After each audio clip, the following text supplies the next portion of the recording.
Test number 25 number question तक हमने कर लिया था। अब हमें आगे के 26 नंबर क्वेश्चन से करना है। हमने 25 नंबर तक हमने पूरे टोटल क्वेश्चंस कर लिए थे। इन सब का आपको पहला नंबर का वीडियो और दूसरे नंबर का वीडियो, जो पहला पार्ट है और सेकंड पार्ट है, इन दोनों का जो है वीडियो का लिंक आपको डिस्क्रिप्शन बॉक्स में दे दिया जाएगा। आप लोग एक बार जा करके पहला दूसरा वीडियो भी एक बार देख लीजिएगा, ठीक है। तो हम चलते हैं। आज हम क्वेश्चन नंबर 26 की शुरुआत करेंगे।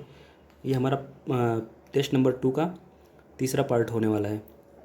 कोशिश करेंगे आज हम जो है 50 क्वेश्चन तक जो है कंप्लीट कर लें, ठीक है। क्वेश्चन नंबर 26 कहता है कि प्रारंभिक सार्वजनिक पेशकश यानी आईपीओ, जिसको इनिशियल पब्लिक ऑफरिंग भी कहा जाता है, आईपीओ के संदर्भ में निम्नलिखित में से कौन सा कथन सही नहीं है। हमें बताना है कि इसमें से कौन सा कथन सही नहीं है। इनिशियल पब्लिक ऑफरिंग पहले थोड़ा सा हम जान लेते हैं। इनिशियल पब्लिक ऑफरिंग क्या होता है। ये एक प्रकार का एक तरीके की प्रक्रिया है जिसके द्वारा एक निजी तौर पर संचालित कंपनी या सरकार के स्वामित्व वाली कंपनी, जैसे भारतीय जीवन बीमा निगम हो गए, इसे एलआईसी बोला जाता है, लोगों को या नए निवेशकों को शेयरों की पेशकश कर धन जुटाने का कार्य करता है। आईपीओ जो है सीधे सीधे तौर पे आप इसको जान लीजिए कि आईपीओ का मतलब है कि धन जुटाने का एक तरीके का एक माध्यम है। आईपीओ के द्वारा कंपनियां जो है जारी करके धन इकट्ठा करती हैं और उनके द्वारा जो कंपनियों में इन्वेस्टमेंट की जाती है वो उसके माध्यम से धन इकट्ठा करके जो भी अपनी प्रक्रिया होती है उसको संचालित करने में हेल्प लेते हैं, ठीक है, मदद लेते हैं। तो हमें बताना है कि यहाँ पर जो है कौन सा कथन सही नहीं है। पहला कहता है कि प्रारंभिक सार्वजनिक पेशकश यानी आईपीओ प्राथमिक बाजार के माध्यम से लाई जाती है। ये बात सही है, इसको नोट कर लीजिएगा, क्योंकि ये प्राइमरी मार्केट में ही सबसे पहले आईपीओ को लाया जाता है। उसके बाद जो है ये आम लोगों को प्रतिभूतियों की बिक्री है, ये भी बात सही है। आम लोग जो है हर एक कोई व्यक्ति भी जा करके जो है आईपीओ की खरीदारी कर सकता है, क्योंकि ये एक तरीके की सिक्योरिटी होती है, ठीक है। और तीसरा कथन कहता है कि शेयर बाजार में बड़ी संख्या में आईपीओ का जारी होना स्वस्थ अर्थव्यवस्था का संकेत है। ये भी बात सही है। अगर बड़ी संख्या में आईपीओ को जारी किया जा रहा है किसी कंपनी के द्वारा तो उसमें इन्वेस्टर्स की संख्या ज़्यादा होगी और उसके द्वारा बहुत सारे जो है बड़ी मात्रा में धन इकट्ठा किया जाएगा और धन इकट्ठा करने के बाद कंपनी जो है उसको अपने अलग अलग तरीके की जितनी भी प्रक्रिया है उनको संचालित करने में मदद ले सकती है, ठीक है। तो सी भी सही हो जाता है। और डी कहता है कि कंपनी के लिए इसकी निश्चित परिपक्वता अवधि होती है। ये बात गलत हो जाती है। अब आपको पता है, यहाँ से भी आप पता लगा सकते हैं कि पहला सही है, दूसरा सही है और तीसरा सही है, तो ऑब्वियस ही बात है डी ही गलत होगा। अब गलत ये क्यों है? डी गलत होने का सबसे बड़ा रीज़न ये है क्योंकि किसी कंपनी के लिए दीर्घकालिक या अनिश्चित परिपक्वता अवधि के साथ धन का सबसे बड़ा स्रोत होता है। तो इसमें निश्चित परिपक्वता अवधि जो लिखा गया है यही यहाँ पे एक चीज़ गलत कर देता है। इस सेंटेंस को, इस कथन को गलत करने के लिए पर्याप्त है, क्योंकि यह निश्चित परिपक्वता अवधि को न होकर के यह अनिश्चित परिपक्वता अवधि के साथ जो है धन का सबसे बड़े स्रोत के माध्यम से आईपीओ जारी किया जाता है, ठीक है। तो हमारा कथन डी सही हो जाता है। D is right answer. 26 कर लिया हमने। अब क्वेश्चन नंबर 27 की तरफ चलते हैं। 27 कहता है कि निम्नलिखित में से मिन्स्क समझौते के भागीदार कौन कौन से देश हैं। पहला है रूस। अब ये मिन्स्क समझौता जो है ये जब रसिया और यूक्रेन के बीच जब युद्ध चालू हुआ, अभी हाल ही में जो अभी भी युद्ध जारी है, उन्हीं के बीच में जो है मिन्स्क समझौता काफ़ी ज़्यादा सुर्खियों में बना रहा। तो उसी के संदर्भ में पूछा गया है कि मिन्स्क समझौता में कौन कौन से जो है कंट्री हैं जो उसके भागीदार हैं, ठीक है। तो रूस है, यूक्रेन है, इंडिया नहीं है, यूनाइटेड किंगडम भी नहीं है। तो पहला और दूसरा अगर सही होता तो हमारा ऑप्शन ए राइट हो जाता था। A is right answer, okay. Minsk समझौते के बारे में थोड़ा सा और जान लेते हैं। मिन्स्क समझौता जो है 2014 में, सितंबर के 2014 में, और पहला जो मिन्स्क समझौता हुआ था सितंबर के 2014 में, और द्वितीय समझौता जो हुआ था वो मार्च 2015 में हस्ताक्षरित किया गया था। इसका उद्देश्य जो है रूस और यूक्रेन के बीच जो जियोपॉलिटिकल स्ट्रेस बना हुआ है, जो भू राजनीतिक तनाव है, उसके स्थायीपूर्ण शांतिपूर्ण समाधान को सक्षम बनाना था, ठीक है। इसके संबंध में जो है मिन्स्क के दो समझौते हुए थे। एक मिन्स्क 1 जो हुआ था वो 2014 में मैंने आपको बता दिया, और दूसरा जो हुआ था वो 2015 में हुआ था, ठीक है। कहता है क्वेश्चन नंबर 28 कहता है कि निम्नलिखित कथनों पर विचार कीजिए और बताइए कि इसमें से कौन सा कथन सत्य है। पहला कथन क्या है, भारत का मुख्य न्यायाधीश राष्ट्रीय कानूनी सेवा प्राधिकरण का कार्यकारी अध्यक्ष होता है। राष्ट्रीय कानूनी प्राधिकरण सेवा यानी NALSA. National legal services authority, इसका गठन जो है नालसा एक्ट 1987 के द्वारा किया गया था। और इसके बारे में थोड़ा सा और जान लेते हैं। जो नालसा का जो अध्यक्ष होता है, नेशनल लीगल सर्विसेज अथॉरिटी का जो अध्यक्ष होता है, वो सुप्रीम कोर्ट का जो सेकंड वरिष्ठतम न्यायाधीश होता है, वो जो है इसका अध्यक्ष होता है। और मुख्य न्यायाधीश जो होते हैं, जो सीजीआई होते हैं, वो हमारे जो है नालसा के पैटर्न इन चीफ होते हैं। इसलिए पहला कथन हमारा गलत हो जाता है। और दूसरा कहता है कि उच्च न्यायालय के सेवानिवृत्त न्यायाधीश को राज्य के विधिक सेवा प्राधिकरण के कार्यकारी अध्यक्ष के रूप में नामित किया जा सकता है। ये बात सही है। अब दूसरा कथन अगर सही होता है और पहला गलत होता है तो पहला सही होता है, पहला गलत होता है और दूसरा सही होता है, तो option B is right answer. थोड़ा सा और जान लेते हैं नालसा एक्ट के बारे में। नालसा हमने बता दिया कि नालसा का गठन यानी राष्ट्रीय कानूनी सेवा प्राधिकरण 1987 का गठन जो है उसके एक्ट के माध्यम से किया गया था, जो 1995 से कार्य करना चालू किया। इसके गठन का सबसे जो है इस मुख्य उद्देश्य है कमज़ोर वर्गों को मुफ्त और सक्षम कानूनी सेवाएं प्रदान करने के लिए एक राष्ट्रव्यापी नेटवर्क स्थापित करने के लिए किया गया था। यह विवादों के सौहार्दपूर्ण समाधान के लिए लोक अदालतों का भी आयोजन करता है। यह विभिन्न कानूनी सहायता कार्यक्रमों की निगरानी हो गया, उनकी समीक्षा करता है। यह अधिनियम के तहत कानूनी सेवाओं के लिए नियम और सिद्धांत निर्धारित करता है। यह जो है राज्य कानूनी सेवा प्राधिकरण जो होते हैं और गैर लाभकारी संगठन यानी एनजीओ, नॉन गवर्नमेंट ऑर्गेनाइजेशन जो होते हैं, नॉन प्रॉफिटेबल ऑर्गेनाइजेशन जो होते हैं, उनको कानूनी सहायता प्रदान करता है और उनकी पहलुओं को निष्पादित करने में यानी परफॉर्मेंस को बेहतर बनाने में मदद करता है और धन और अनुदान भी उपलब्ध कराने में मदद करता है। तो मैंने आपको पहले ही बता दिया कि भारत के मुख्य न्यायाधीश जो होते हैं वो उसके पैटर्न इन चीफ होते हैं और भारत के सर्वोच्च न्यायालय के जो दूसरे वरिष्ठतम न्यायाधीश होते हैं वो राष्ट्रीय विधिक सेवा प्राधिकरण के अध्यक्ष होते हैं। और राष्ट्रीय विधिक सेवा प्राधिकरण जो राज्य विधिक सेवा प्राधिकरण होता है उसकी अध्यक्षता राज्य का उच्च न्यायालय का जो मुख्य न्यायाधीश होता है वो उसकी अध्यक्षता करता है, जो इसके जो है मुख्य संरक्षक के तौर पर जाने जाते हैं। उच्च न्यायालय के जो सेवारत और सेवानिवृत्त न्यायाधीश हैं उन्हें इनका कार्यकारी अध्यक्ष के रूप में नामित किया जा सकता है। इसलिए हमारा दूसरा कथन सही होता है और पहला गलत होता है। तो option B is right answer. और इसका क्वेश्चन नंबर 29 पे चलते हैं। 29 कहता है कौन सा कारक किसी भी स्थान पर वायु के तापमान को नियंत्रित करता है। ठीक है, इसमें से हमें चूज करना है कि इसमें से कौन कौन से कथन हैं जो कौन कौन से विशेषताएं हैं या कौन कौन से कारक हैं जो है किसी स्थान पर वायु के तापमान को नियंत्रित करने में मदद करता है। ठीक है, तो अक्षांश ये सही है, तुंगता यानी लैटिट्यूड ऊंचाई ये भी सही है, वायु संहति का परिसंचरण ये भी सही है, महासागरीय धाराएं ये भी सही है।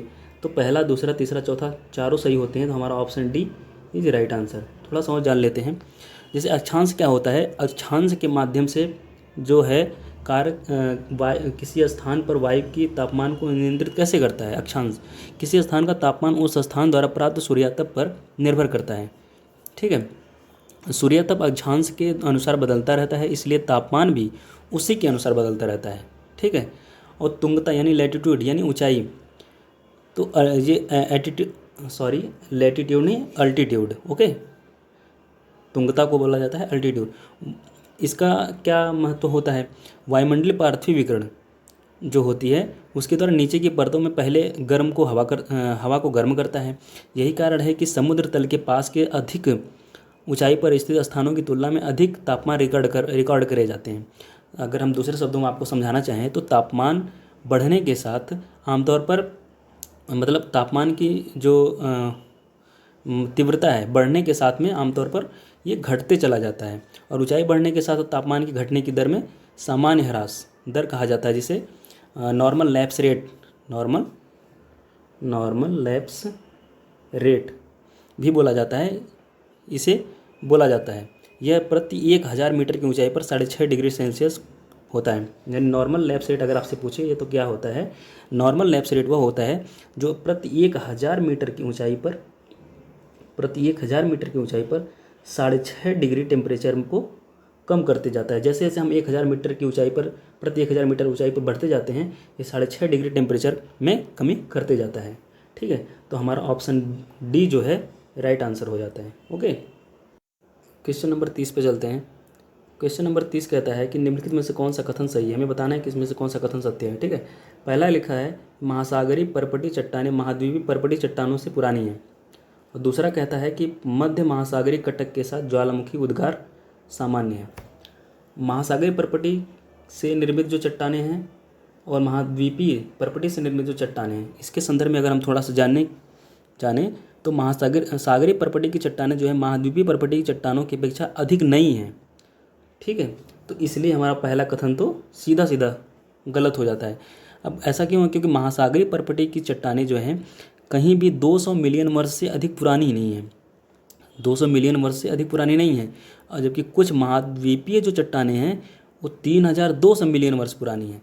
तो यानी जो महाद्वीपीय चट्टानें हैं ये काफ़ी ज़्यादा पुरानी हैं, और महासागरीय पर्वतीय जो चट्टानें हैं वो आमतौर पर जो है महाद्वीपीय पर्वतीय चट्टानों से के मामले में नई है। तो इसलिए हमारा पहला कथन गलत होता है क्योंकि ये पुरानी बताया हुआ है। और दूसरा कहता है कि मध्य सागरीय कटक के साथ ज्वालामुखी उद्गार सामान्य है। ये बात सही है। अब ये सही होता है तो हमारा option B is right answer. अब ये दूसरा वाला सही क्यों है? अब दूसरा वाला सही इसलिए है क्योंकि चट्टानों के पूरा चुंबकीय अध्ययन और महासागरीय तल के मानचित्रण ने विशेष रूप से अनेक तथ्यों को उजागर किया। जैसे मध्य महासागरीय कटकों के साथ साथ ज्वालामुखी उद्गार एक सामान्य क्रिया है और ये उद्गार इस क्षेत्र में बड़ी मात्रा में लावा को बाहर निकालते हैं। ठीक है, इसलिए दूसरा कथन सत्य हो जाता है हमारा। यानी महासागरीय कटक के मध्य भाग के दोनों तरफ समान दूरी पर पाई जाने वाली जो चट्टानों के निर्माण का समय होता है, संरचना होती है, संगठन और चुंबकीय गुणों में समानता पाई जाती है। महासागरीय कटकों के समीप की चट्टानों जितनी होती हैं उनमें सामान्य चुंबकत्व ध्रुवण यानी नॉर्मल पोलरिटी, जिसे चुंबकत्व ध्रुवण भी बोला जाता है, पाया जाता है। तथा ये चट्टानें नवीनतम हैं, ये पुरानी नहीं, ये नवीनतम चट्टानें हैं। कटकों के शीर्ष से जो दूर चट्टानों की आयु धीरे धीरे बढ़ती जाती है। ओके, क्वेश्चन नंबर 31 पे चलते हैं। क्वेश्चन नंबर 31 करता है कि मेदाराम यात्रा भारत का सबसे बड़ा मेला है। और दूसरा कहता है मेदाराम यात्रा महोत्सव पर हर 2 वर्ष में तेलंगाना के मेदाराम गांव में आयोजित किया जाता है। अब हमें बताना है कि इसमें से कौन सा कथन सत्य है। पहली बात तो मेदाराम यात्रा भारत का सबसे बड़ा मेला नहीं है, सबसे बड़ा मेला जो है वो महाकुंभ है। ठीक है, तो पहला तो सीधे सीधे गलत हो जाता है। और दूसरा जो है मेदाराम यात्रा महोत्सव पर हर 2 वर्ष में तेलंगाना के मेदाराम गांव में आयोजित किया जाता है। अगर आपने ये करंट अफेयर का एक तरह का क्वेश्चन है, अगर आपने इसको पढ़ा होगा तो आप इसको सही कर सकते हैं। इसका दूसरा ऑप्शन सही है, पहला गलत है, तो दूसरा सही हो जाता है। तो दूसरा सही होते ही हमारा option B is right answer. थोड़ा सा और जान लेते हैं मेदाराम यात्रा के बारे में। मेदाराम यात्रा जो है, जिसको समलक्का सरलम्मा यात्रा के नाम से भी जाना जाता है, जो भारत के तेलंगाना राज्य में मनाए जाने वाले देवियों के सम्मान का एक आदिवासी त्यौहार है। ठीक है, ये ट्राइबल कम्युनिटी के द्वारा मनाया जाने वाला एक बहुत ही बड़ा त्यौहार है, एक मेला है। लेकिन ये भारत के जो महाकुंभ है उससे बड़ा नहीं है। ठीक है, यात्रा तेलंगाना के मुलुगु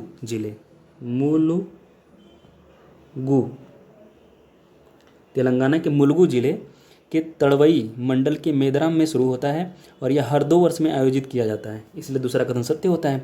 और यह एक अन्यायपूर्ण कानून के खिलाफ शासन करने वाले शासकों के साथ एक माँ और बेटी सम्मक्का और सरलम्मा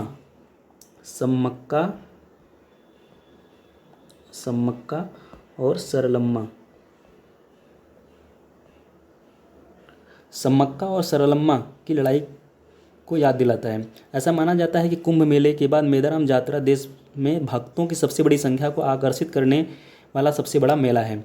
ठीक है, वर्ष 2012 में अनुमानित 10 मिलियन लोग एकत्रित हुए थे। अब आप अनुमान लगा सकते हैं कि ये कितना बड़ा मेला हो सकता है। ठीक है, मेदाराम यात्रा को वर्ष 1996 में तेलंगाना के राज्य महोत्सव के रूप में शुरू किया गया था, घोषित किया गया था। यानी तेलंगाना का राज्य महोत्सव है, यानी स्टेट फेस्टिवल है, एक तरीके का स्टेट फेस्टिवल। ये 1996 में राज्य महोत्सव के रूप में घोषित किया गया था। बताता है कि प्रायद्वीपीय नदियों के संदर्भ में निम्नलिखित कथनों पर विचार कीजिए। पहला है कृष्णा नदी सबसे बड़ी प्रायद्वीपीय नदी है। दूसरा कहता है कि नर्मदा का उद्गम अमरकंटक की पहाड़ियों से होता है। और तीसरा कहता है कि हेमवती और कावेरी की सहायक नदियाँ हैं। अगर आपने इंडियन ज्योग्राफी की ठीक ठाक पढ़ाई की है तो आप पहला कथन तो सीधे सीधे तौर पे गलत कर सकते हैं, क्योंकि कृष्णा नदी जो है सबसे बड़ी प्रायद्वीपीय नदी नहीं है। सबसे बड़ी प्रायद्वीपीय नदी जो है वो है गोदावरी नदी, गोदावरी। ओके, तो पहला तो गलत हो जाता है। गोदावरी नदी का उद्गम जो है नासिक जिले में पश्चिमी घाट की ढलानों से होता है। इसकी लंबाई करीब 1500 किलोमीटर है। यह बंगाल की खाड़ी में गिरती है। इसका अपवाह जो होता है, अपवाह बेसिन जो है प्रायद्वीपीय नदियों में सबसे बड़ा है। ठीक है, बेसिन में महाराष्ट्र के कुछ हिस्से शामिल हैं, जिसमें जो है बेसिन क्षेत्र का लगभग 50% यहीं पे स्थित है, महाराष्ट्र में ही। बाकी जो मध्य प्रदेश है, उड़ीसा है और आंध्र प्रदेश राज्यों में भी इसका विस्तार पाया जाता है। गोदावरी की अनेक सहायक नदियाँ हैं, जैसे पूर्णा हो गया, वर्धा हो गया, मंजरा हो गया, प्राणहिता, वैनगंगा, पेनगंगा, जिसे दक्षिण गंगा के नाम से भी जाना जाता है। यानी गोदावरी को हम जो है दक्षिण की गंगा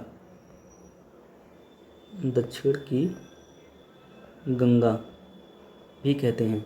ठीक है, ये चीज़ याद रखिएगा। अब दूसरा कथन है नर्मदा का उद्गम अमरकंटक की पहाड़ियों से होता है। ये बात सही है। और तीसरा है हेमावती और कावेरी की सहायक नदियाँ हैं। तीसरा कथन भी सही है। पहला अगर गलत होता है, दूसरा और तीसरा सही होता है, तो हमारा ऑप्शन सी जो है होता है ये right answer. C is right answer. Kaveri के बारे में थोड़ा सा और जान लेते हैं। कावेरी नदी का उद्गम जो है पश्चिमी घाट की ब्रह्मगिरी पर्वत श्रृंखला से उद्गमित होता है। यह तमिलनाडु में कुड्डालोर से दक्षिण में बंगाल की खाड़ी में प्रवाहित होती है। इसकी लंबाई 750 किलोमीटर मान सकते हो आप। इसकी मुख्य सहायक नदियाँ हैं अमरावती हो गया, भवानी हो गया, हेमावती हो गया और काबिनी हो गया। यहाँ पे हेमावती और काबिनी को दिया गया है, और बाकी जो और नदियाँ हैं अमरावती हो गई, भवानी हो गया, इनको आप लोग याद रखिएगा। ठीक है। क्वेश्चन नंबर 33 कहता है कि मालविनस द्वीप समूह स्थित है दक्षिणी अमेरिका के दक्षिण पूर्वी तट पर, दक्षिण अमेरिका के पश्चिमी पूर्वी तट पर, सैंडविच द्वीप समूह के दक्षिण में, गल्फ द्वीप समूह के उत्तर पूर्व में। ये जो है एक तरीके का मैप बेस्ड क्वेश्चन है। तो आपको मैप याद करने का सबसे अच्छा तरीका मैं आपको ये बताऊं कि आप डेली का डेली जो है 3 से 4 ऐसे जो है जितने भी आइलैंड्स हैं और भी स्ट्रेट हो गया, जिसको हम जल डबरू मध्य बोलते हैं, इन जो इम्पोर्टेंट जो लोकेशंस हैं उनको आप लोग मार्क किया करिए। डेली का डेली 4 से 5 मार्क अगर आप करेंगे लोकेशंस को लेकर के, तो आप आसानी से जो है इसको याद कर पाएंगे। ठीक है, तो चलिए हम क्वेश्चन पर चलते हैं। तो हमारा क्वेश्चन नंबर 33 कहता है कि मालविनस द्वीप समूह क्या है। तो अगर आप इसको पता है तो आपको इसको सही लगा पाएंगे, वरना नहीं लगा पाएंगे। इसका सही कथन जो होता है वो ए है, यानी दक्षिण अमेरिका के दक्षिण पूर्वी तट पर। इसको जो है फॉकलैंड आइलैंड ग्रुप, इसको फॉकलैंड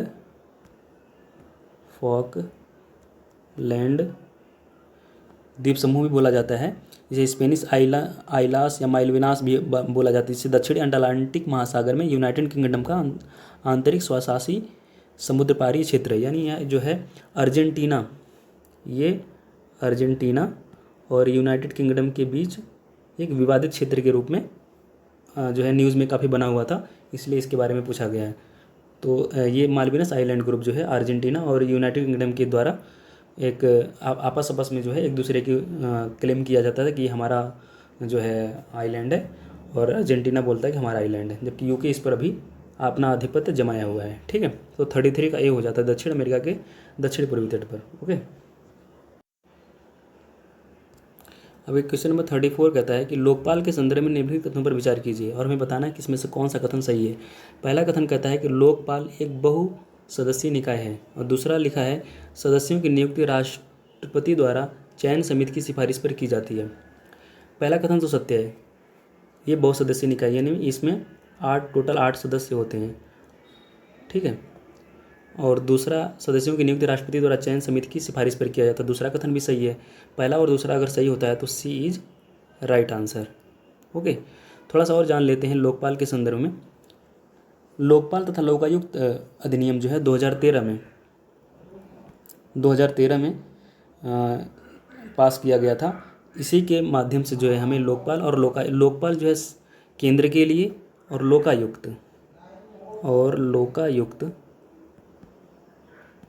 लोकायुक्त राज्यों के लिए प्रावधान करता है। ठीक है, ये संस्थाएं बिना किसी संवैधानिक दर्जे वाले वैधानिक निकाय हैं, क्योंकि ये कानून के द्वारा बनाया गया है, इसलिए ये जो है एक तरीके का वैधानिक निकाय है, ना कि ये संवैधानिक निकाय है। ठीक है। ये लोकपाल जो है बहुसदस्यीय निकाय, क्योंकि जिसका गठन जो इसमें एक चेयरपर्सन होता है और 8 सदस्य होते हैं, इसमें मैंने आपको बता ही दिया है। ठीक है।